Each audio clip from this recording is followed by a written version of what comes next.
Hello everyone, today I will show you how to get back archive stories on Instagram. And here's how it is done.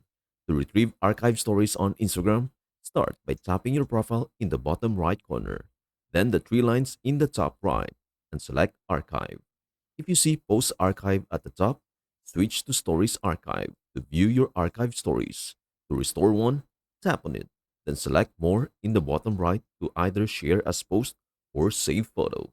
Remember, stories typically disappear after 24 hours.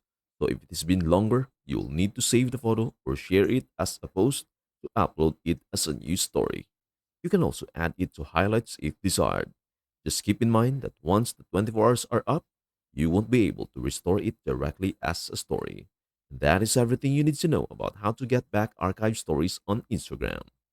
Before we end, may I humbly ask you a favor? Please do like, share, and subscribe to our channel. This means the world to us.